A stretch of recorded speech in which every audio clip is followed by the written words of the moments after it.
इस टाइम मैं Islamabad international airport के ऊपर हूँ। यहाँ से मेरा सफ़र है दुबई का, जिससे मैं तकरीबन 1.5 घंटे के बाद लंदन हीथ्रो पहुँचूँगा, टर्मिनल 4।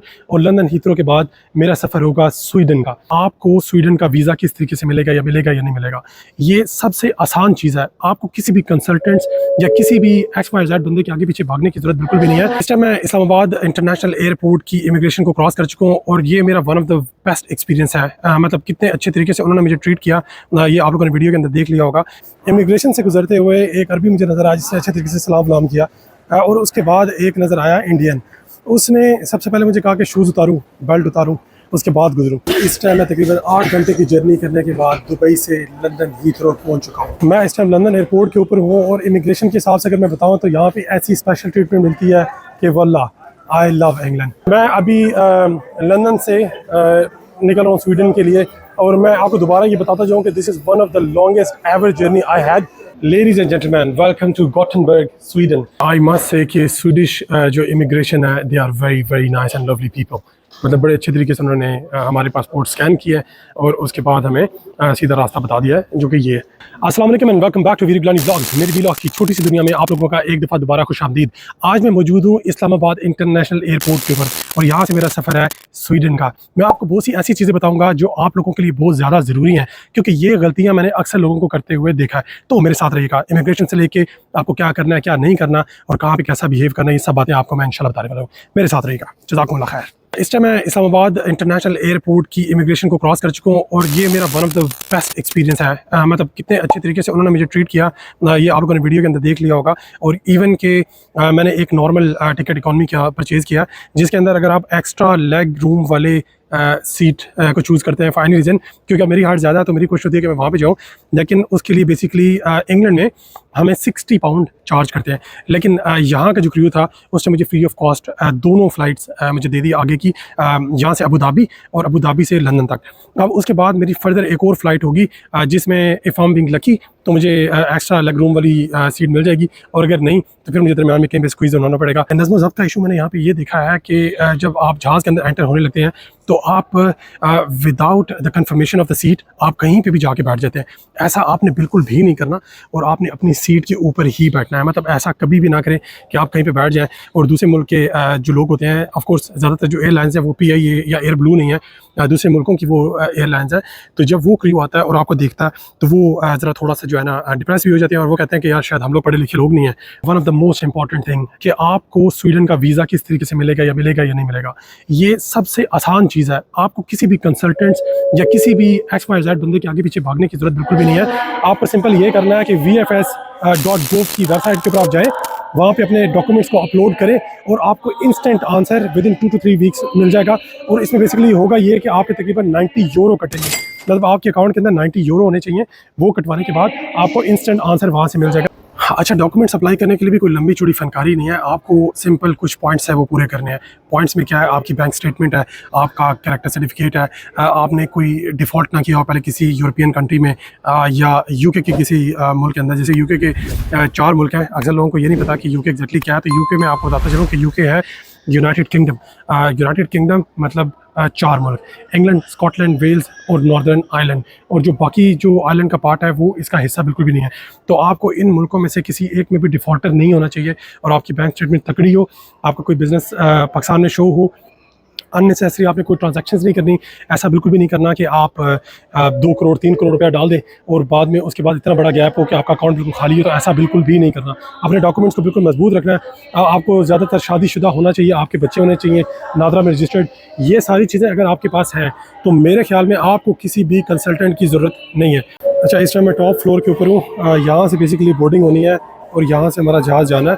और इस फ्लोर के ऊपर अगर आपको सिगरेट विगरेट पीनी है तो उसके लिए ये जगह है। अच्छा, अब मेरी बोर्डिंग हो गई है और अब मैं जहाज़ की तरफ जा रहा हूँ। तो ये मेरा पहला जहाज़ होगा जो दुबई रुकेगा और उसके बाद दुबई में थोड़ी देर स्टे के बाद मैं लंदन के लिए निकलूँगा। To adjust, pull on the strap. To unfasten, lift the metal flap and pull the belt apart. We recommend that you keep your seatbelt fastened at all times.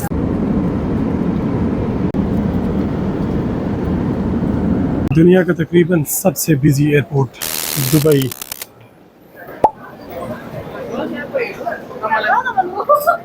माशाल्लाह बड़ी खूबसूरत एयरपोर्ट है और इस खूबसूरत एयरपोर्ट पे एक बड़ी खूबसूरत सी चीज़ मेरे साथ हुई है, तो वो आप लोगों के साथ एड्रेस करना बहुत ज़्यादा ज़रूरी है। इमिग्रेशन से गुजरते हुए एक अरबी मुझे नज़र आया जिससे अच्छे तरीके से सलाम वलाम किया, और उसके बाद एक नज़र आया इंडियन। उसने सबसे पहले मुझे कहा कि शूज़ उतारूँ, बेल्ट उतारूँ, उसके बाद गुजरूँ, और इवेंचुअली उसके बाद गुजरने के बाद जब कोई बीप नहीं हुई तो उसने मेरा पासपोर्ट देखा और मेरे से पूछा कि कहाँ जा रहा हूँ। तो मैंने कहा London. Then he was like how did you get the nationality. I was like that's irrelevant question. फिर मेरे से पूछता है कि नहीं I'm asking you कि ये नेशनैलिटी कैसे ली है। मैंने कहा भाई तेरा क्या लेना देना इस चीज़ से, अपना काम कर। फिर जाके वो खामोश हुआ और उसने मतलब मुझे ग्रीन सिग्नल दिया कि मैं आगे जा सकता हूँ। तो आई डोंट नो एग्जैक्टली क्या इन लोगों का प्रॉब्लम है। मतलब दुबई लोग आ जाते हैं तो वो अरबियों को देख के काफ़ी उनका रूड सा बिहेवियर हो जाता है। इवन हमारे पाकिस्तानी और इंडियंस जो होते हैं वो भी, मतलब कहाँ से मैंने नेशनैलिटी ली, यूके की ली या नहीं ली, क्या है उनका इससे कोई कंसर्न ही नहीं है। उसको मैंने कहा कि मैं तुम्हारी कंट्री के अंदर एंटर नहीं हो रहा, सिर्फ यहाँ से मेरी कनेक्टिंग फ़्लाइट है, दैट्स इट। तो फिर वो खामोश हुआ और उसने कहा कि ठीक है जा सकता हूँ। तो एनीवे काफ़ी इरिटेटिंग सिचुएशन थी। एनीवे अभी मेरे पास टाइम कम है और मुकाबला सख्त है। मैं इस टाइम भाग रहा हूँ और मुझे C29 गेट पे पहुँचना है, जिसकी डायरेक्शंस कुछ इस तरफ हैं यहाँ पे, और मेरे पास लिटरली 20 मिनट है और साथ साथ मैं वीडियो भी बना रहा हूँ और भाग भी रहा हूँ। तो ऐसी कि मैं फ़्लाइट पकड़ सकता हूँ या मेरी ये डिले हो जाएगी। और यहाँ मेरे पहुँचते पहुँचते बोर्डिंग शुरू हो चुकी है।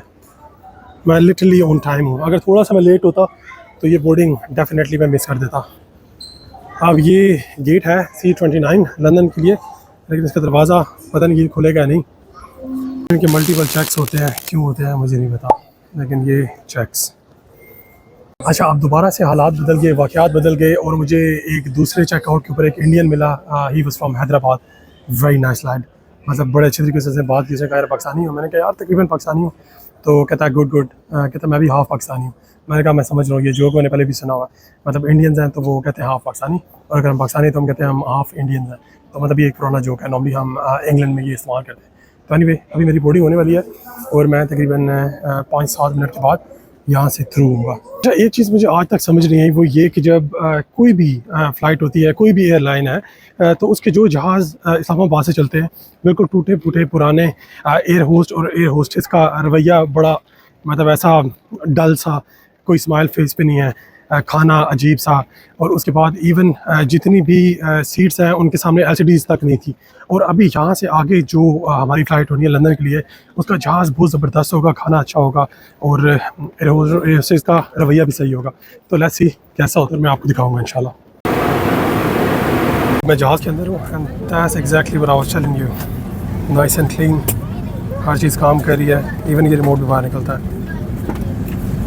सीट्स अच्छी हैं, साफ़ हैं, एक्स्ट्रा चीज़ें यहाँ पे पड़ी हुई हैं, nice massive Windows, nice and clean.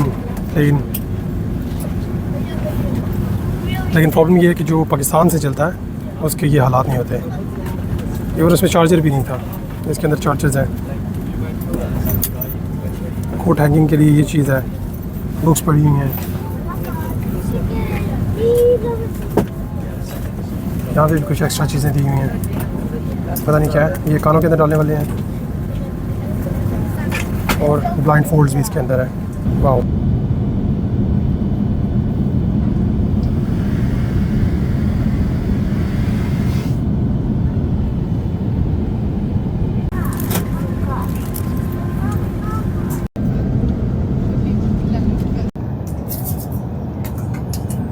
तो इस टाइम मैं तकरीबन 8 घंटे की जर्नी करने के बाद दुबई से लंदन हीथ्रो पहुंच चुका हूँ और ये है लंदन हीथ्रो। सो इनका बिल्कुल सिंपल रूल है कि जब आप आते हैं जहाज़ से उतरते हैं तो 2 रास्ते हैं, एक यूके पासपोर्ट होल्डर्स के लिए और एक दूसरा है वो नॉन EU या नॉन यूके रेजिडेंट्स के लिए।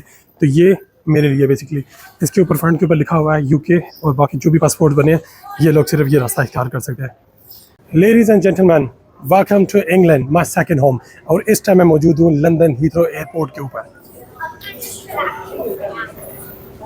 इमिग्रेशन के हिसाब से अगर मैं बताऊं तो यहाँ पे ऐसी स्पेशल ट्रीटमेंट मिलती है कि वल्लाह आई लव इंग्लैंड। और आई वुड से कि आप लोगों को भी डेफिनेटली यहाँ पे आना चाहिए।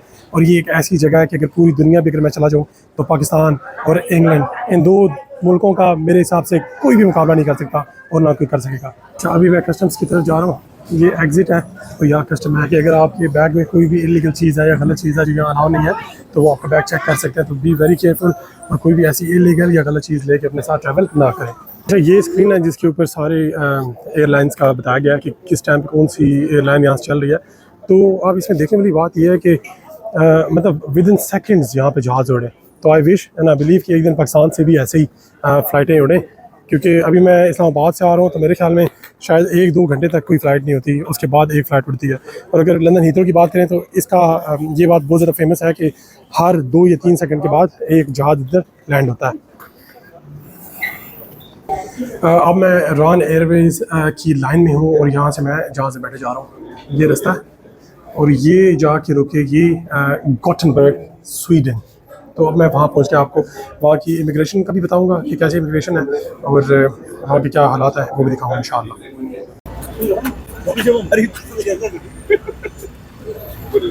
ये मैं अभी जहाज़ में एंटर हो गया हूँ। ये छोटे जहाज़ होते हैं बेसिकली। इस टाइम मैं स्वीडन की टेरिटरी में एंटर हो चुका हूँ और ये अभी मैं स्वीडन की वादियों के ऊपर से गुजर रहा हूँ। मतलब ये पानी बेसिकली स्वीडिश वाटर है। Ladies and gentleman, welcome to Gothenburg, Sweden. मैं दोबारा बताता जाऊँ कि मेरा सफ़र शुरू हुआ था इस्लामाबाद इंटरनेशनल एयरपोर्ट से, उसके बाद मैं दुबई उतरा, उसके बाद मैंने लंदन हीथ्रो में लैंड किया and finally I am in Sweden.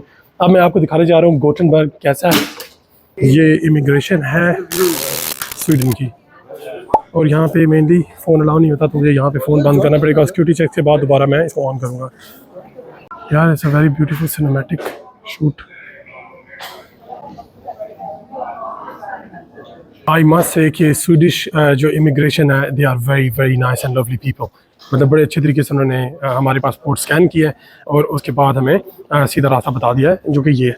तो यहाँ से अभी मैं बाहर निकलूँगा और मैं इसके बाद गॉटेनबर्ग सिटी को एक्सप्लोर करने जा रहा हूँ। लेकिन सो फार एक्सपीरियंस इज़ वेरी नाइस। लोग बहुत अच्छे हैं, बड़े फ्रेंडली लोग हैं। अच्छा, यहाँ पे इस एयरपोर्ट पे ये सब सेल्फ चेकआउट्स हैं, यानी अब यहाँ पे आते हैं, अपना बोर्डिंग पास यहाँ पे स्कैन करते हैं, जो भी एयरलाइंस हैं उनको सेलेक्ट करते हैं, और उसके बाद यहाँ से आप अपनी सीट बुक कर सकते हैं। मतलब आपको चेकआउट्स के ऊपर जाने की बिल्कुल भी ज़रूरत नहीं है। तो इस टाइम मैं अगेन मौजूद हूँ स्वीडन के एक शहर गॉटेनबर्ग में और मेरा सफ़र यहाँ पे ख़त्म होगा। इसके बाद मेरा जो नेक्स्ट व्लॉग है उसमें मैं गॉटेनबर्ग सिटी को बेसिकली एक्सप्लोर करूँगा और आपको यहाँ की अच्छी और बुरी सारी चीज़ें दिखाऊँगा। तो अगर आप गॉटेनबर्ग सिटी को देखने में इंटरेस्टेड है तो मेरा नेक्स्ट व्लॉग लाजमी देखिएगा। अभी यहाँ से मेरा एग्ज़िट होगा और मैं यहाँ से एयरपोर्ट से बाहर जा रहा हूँ। तो thank you so much for watching and thank you so much for staying with me. इंशाल्लाह मुलाकात होगी अगले व्लॉग में। थैंक यू, अल्लाह हाफिज़।